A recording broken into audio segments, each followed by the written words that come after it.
Hey guys, welcome back to my channel, the best place for new and aspiring lawyers on all things law school, the legal industry, and the lawyering life. Today's video is an answer to a question I get asked quite a bit, which is what can I do in college to start preparing for law school and a legal career? So today I'm going to give you guys my top 7 tips, strategies, action items that you can start implementing today, right now, to prepare yourself for a career in the law. And be sure to stay until the end because I'm going to give out a bonus tip that I have never given out on any other YouTube video up until this point. So if you haven't subscribed yet, be sure to hit subscribe, tap that notification bell to be notified every time we release a new video. And if you guys are excited to jump in, then smash that like button and let's get going.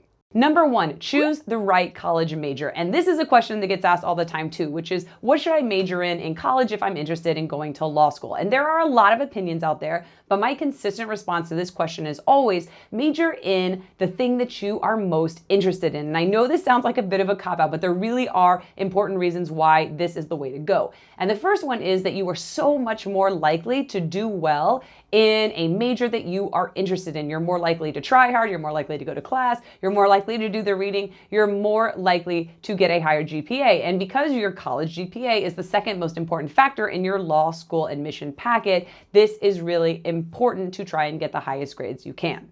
The second reason is that to the extent the major that you pick is not something pre-law related, you will actually be getting visibility into an entirely new area, an entirely new discipline, which through the course of 4 years, you might wind up liking as much, if not more, than a legal career, which is what you thought that you wanted to pursue. And so getting that available exposure and visibility is super important in either solidifying your idea and your plan to go to law school or choosing something that is more and better suited for you. Number 2, get an internship or several that lets you see lawyers in action. And without a doubt, this is the most important thing that you can do for yourself, for not only getting into law school, but also in your interviews with legal employers down the line, because there is no better way to be able to speak intelligently and genuinely and credibly about your desire to become a lawyer than to actually have had some sort of experience in a legal setting. And the good news is that lawyers are everywhere. We are in a ton of different sectors. So yes, you have the traditional law firm sector, but you also have government agencies, you also have in-house corporations, legal departments, and you have nonprofits or academia as well. So it doesn't really matter what you pick, as long as you pick something where lawyers are present. And as a bonus, if it's something you're actually interested in or actually think you would want to do with your life in your legal career, that is, of course, a plus. But at the end of the day, get something on your resume that shows that you know what a lawyer is and does, and that's going to help a ton. For example, when I was a freshman, I came in as a poli-sci major just because I didn't really know what else I wanted to do, and I wound up getting an internship at the Texas State Legislature, which led itself into internships for the rest of my 4 years in college, and that was my first experience being around lawyers, and I used that narrative of that work experience and that exposure to lawyers, not only to get into law school, not only to get scholarships in law school, but also to get a legal job down the line. And so what you do in college and those internship experiences that you have can absolutely pay dividends later down the road. Number 3, talk to other lawyers. So the added benefit of getting an internship where lawyers are present is that you can get to know them and then ask them questions about their careers. How did they get this job? What other types of law had they practiced before? Do they enjoy it? Do they not? And of course, as always, anytime you're talking to anyone about their jobs, take it with a grain of salt and know that everybody has had a different experience. So if somebody has had a particularly negative experience in law school or as a lawyer, that doesn't mean that all lawyers hate their jobs. I'm here to tell you that I really enjoyed my time in full-time practice. And so keep that in mind, of course, but it is really good to start getting these insights and to start understanding what a legal career really entails, not only for you personally, so that you can start to decide if that is a day-to-day profession you would enjoy, but also so that you can then communicate to law school admissions and to legal employers that you understand what a legal career looks like and that not only would you enjoy it, but that you think you would be really good at it. There are other ways to get into contact with real lawyers as well. Of course, if you have any friends or family members, you can talk to them. Of course, you guys have me as a resource. You can ask me any and all questions at any time. But another really great way is this app called Fishbowl. If you guys haven't checked it out yet, I highly recommend it. It basically has categories of different professions that people can post anonymously about their experiences in those professions. And so there's a law bowl, for example, and you can go in and see people posting about what it's really like to work as a lawyer in each of these different sectors. And you can post questions and use that app as a way to gain additional insight. So that's another way that I suggest and recommend. Number 4, LSAT prep. So if you are already decided you're going to law school, this is what you want to do, then I highly recommend starting LSAT prep while you're still in college, because without a doubt, your LSAT score is the single most important factor in determining whether you get into law school, what law schools you're competitive for, and what scholarship opportunities are available to you. And the LSAT is a very unique test. It has very specific strategies and questions that are totally learnable, but it does take time and it does take investment in doing it. And so if you guys want to get started, get your feet wet, Khan Academy has a great online course that you can take. It's a free resource that you can start with, and check that out to begin with. And then if you're somebody who really likes structure, really likes an action plan, then think about taking an in-person or online course. I personally took an in-person LSAT prep course and I absolutely loved it. And so really quickly, comment below if you guys have already started your LSAT prep, and let us know if you're doing it DIY on your own, if you're taking an online class, or if you're taking an in-person class, or if you've practiced with Khan Academy, just so that we can get an idea and some feedback for what different strategies people are employing, because I know this is a hotly debated topic. Like I said, I personally took an in-person LSAT prep course and loved it. And in terms of timing, if you are planning to go to law school right after college, then a traditional time frame to study and take the LSAT would be to start studying in the spring semester of your junior year, study for 3, 4, 5 months, take the LSAT in the June, July time frame of the summer after your junior year, because then that gives you a chance to take it a second time if you want to try and increase your score, or you're not happy with your score, or for whatever reason you had to cancel your score. And you can take it that second time in September, October of now the fall of your senior year, which gets you your score back in time to apply for early admission in November. And so that is not by any means what you have to do. It's just a very traditional way to go about it, especially if you want to be able to apply for early admission to the following fall entering class. Now, if you're not totally sold on the idea of law school yet, but you do want some additional clarity and you're not ready to invest in an LSAT prep course, that's okay. What you can do is take an LSAT Diagnostic test, which just means it's an LSAT that has been previously administered. So real LSAT, but from years back. And you can do this for free on Khan Academy. They have a free abridged one. LSAC.org has a free abridged test, or you can order one from Amazon. They have individual tests, or you can buy a 10-pack for about 20 bucks. Not affiliated, but just as an FYI. And when you take this diagnostic test, make sure you're timing yourself properly. Make sure you're in as close to real testing conditions as possible. Closed door, no noise. And the idea behind this is that once you take that diagnostic and get that score, if you were then to invest in a 20 to 25 hour regimen of studying for the LSAT, going through the prep course for 3, 4, 5 months, your possible range of improvement is about 10 to 15 points. Now, not everybody improves that much from their diagnostic score, and some people improve a lot more, but that is a good baseline range for beginning to understand where you might then be competitive to get into law school. And this brings us to number 5, researching law schools.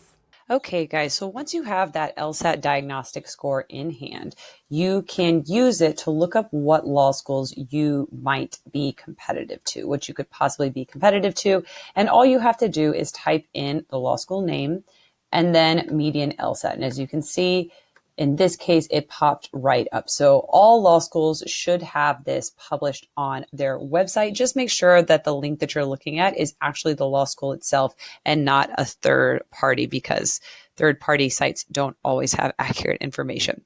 So in this example, we're looking at Emory Law, and it's under frequently asked questions. Sometimes the website web page is called Basic Facts. And as you scroll down, you can always, of course, Control F LSAT.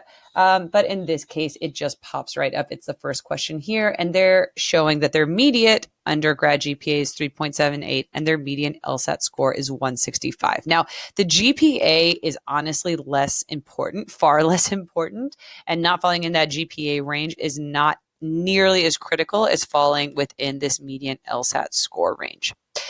And the next step that I would recommend, once you guys have this median LSAT score, and if you can add 10 to 15 points to your diagnostic score and fall within that, again, that's just a range, but it's a good baseline to use, then I would recommend going to the US News Law School rankings. And you can just Google US News Law School rankings and they'll come up, because this is the site, the establishment that everybody relies on: law schools, legal employers, everybody in the legal industry.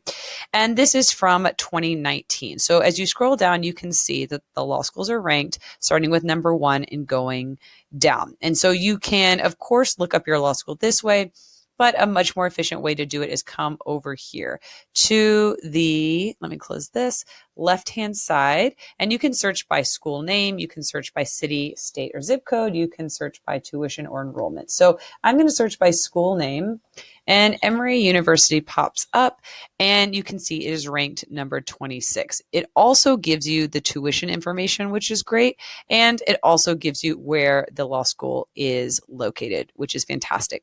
And the reason that this information, especially the ranking number, is so important is because it's going to have a direct effect on where you guys are competitive for applying to jobs after law school. So as a general matter, if you go to a T14 law school, so a law school ranked in the top 14, which are essentially the same law schools over and over, just in a slightly different order, you will be competitive for jobs across the country in any state. As a general rule, if you go to a law school outside of the top 14 law schools, which is still completely fine, can be completely great. Emory University, for example, is ranked number 26. That's amazing.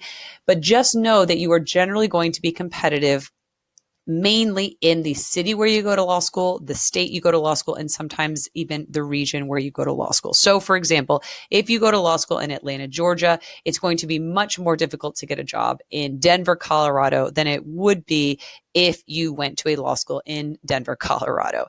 And so you can start using these LSAT diagnostic scores, the median LSAT scores, and then the law school rankings to start thinking about where you might want to go to law school, and also where you ultimately would like to live and work when you graduate. Okay, time for bonus tip number 6, coming in hot as promised, never before talked about on any other YouTube video before this one.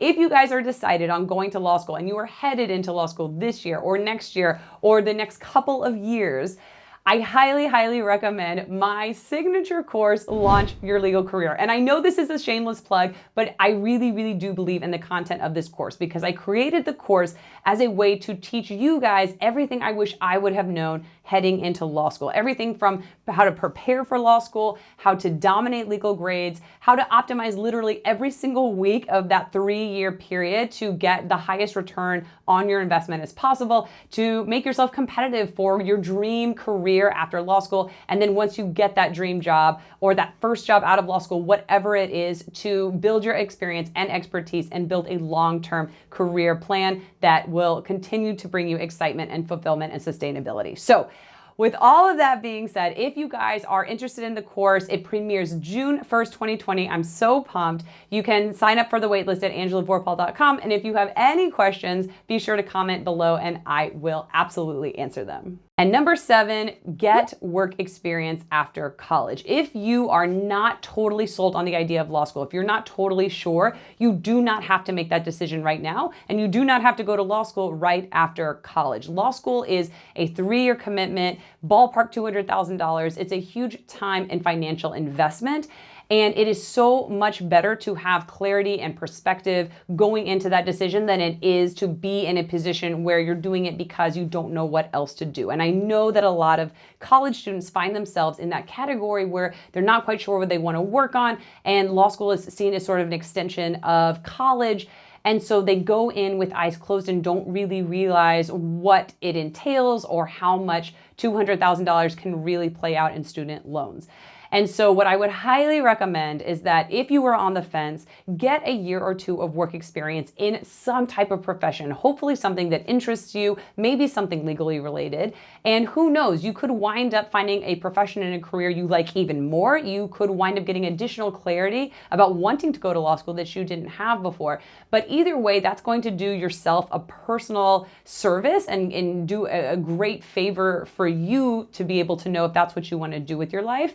And it also really helps in terms of getting admitted into law school and then getting a legal job down the line, because you have that additional context and that additional narrative to be able to explain to somebody, again, uniquely and credibly, this is the path that I took, and this is why I know that I want to be a lawyer. This is why I know I want to go to law school. So you could be doing yourself a huge favor by waiting, by working, by getting that additional perspective. So always consider that if you are not totally sure if law school is the right path for you right out of college. Okay, guys, I hope that video was helpful. If you are interested in learning more about the Launch Your Legal Career course, be sure to send me a comment below or shoot me an email or hit me up on social media. However you want to do it, I'd be happy to chat with you. And if you guys are already sold on going to law school and you want to get a head start, be sure to download my How to Get Your First Legal Job guide, which I will link in the description below. And that is full of my 5 top strategies to start making yourself competitive